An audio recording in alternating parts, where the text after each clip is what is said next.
Табиғаттың сұлулығы, сахнада әдемі орман бейнесі, құстардың әні естіліп тұрады. Жер ана сахна ортасында күлімдеп тұрады. Қандай тамаша әлем, ағаштар жайқалып, өзендер мөлдір, ауамыз таза.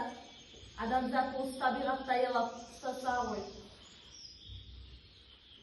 Орман періштесі ортаға билеп шығады. Бұл әлем біздің ортақ үйіміз, бірақ адамдар кейде табиғатқа көңіл бөлмей кетеді. Қазіргі кезде адамдар менің әлемімнің ағаштарын алып, сауда жасағандарына риза. Алайда оның әрбір ағашы, әрбір жапырағы мен үшін қымбат. Ол сендерге көлеңке сыйлайды, ауаны тазартады, өмір сыйлайды. Бірақ сендер бір сәттік пайда үшін ағаштарды отап, орнына тас үйлер саласыңдар. Біз бұл әрекеттер үшін қапалымыз. Кенеттен сахнаға Айнұр мен Айдар кіреді. Айнұрдың қолында сағыз қорабы бар.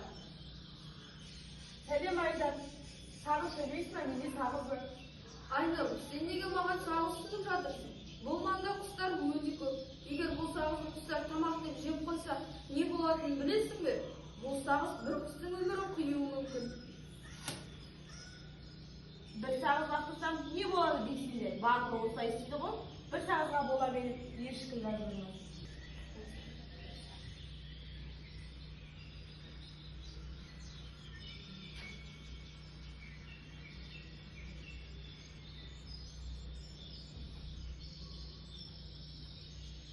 Кенеттен түтін мен пластик сақтаған қуыршақ түрінде шығады.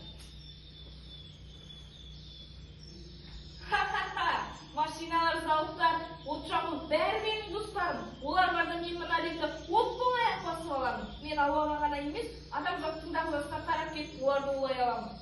Ал мен адамзаттың ең үлкен жауымын. Олар мені күн сайын пайдаланады. Бірақ мен тастап кеткен соң мен жоғалып кетпеймін. Керісінше, ғасырлар бойы табиғаттың бір бөлшегіне айналамын. Қараңыздаршы, мұхиттар мен өзендердің бөтелкелерімен толы. Ал жануарлар болса мені тамақ деп ойлап жеп өледі. Адамдар менсіз өмір сүре алмайды.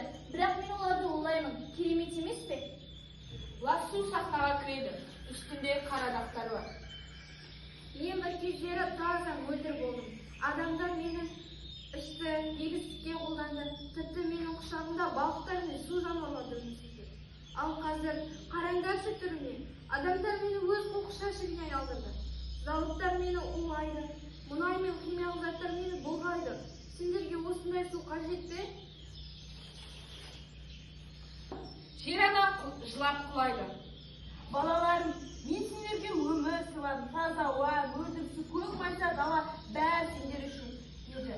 Бірақ сендер бәрін бүлдірдіңдер. Ағаштар кесілді, өзендер бастады, аспан үстін шықты. Мен ауырдым.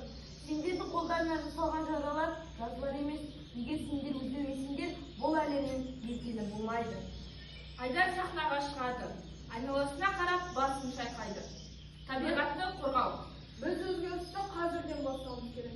Егер бұл қатыгездігімізді жалғастырсақ, қалай өмір сүрмекпіз? Бәріміз бірге жұмылып табиғатты қорғасақ, бәрі орнына келеді. Әлі де кеш емес, іске көшейік. Айдар мен балалар сахнаға шығып, қоқыстан жинай бастайды. Мен де тазалана аламын ба? Әрине, егер сендер суды ластамасаңдар, мен қайта қалпыма келемін. Адамдар өз қатесін түсірсе, біз қуанып қайта және етсеміз. Солай ғой жер ана? Дұрыс айтасың, біздің тағдырымыз адамзаттың қолында. Айнұр өз ісіне өкініп, басын төмен салады. Мен қателестім. Табиғат біздің үйіміз. Мен де қателесім үшін кешірім сұраймын. Және де табиғатты ластамауға сөз беремін. жасыл әлемнің қайта жаңаруы.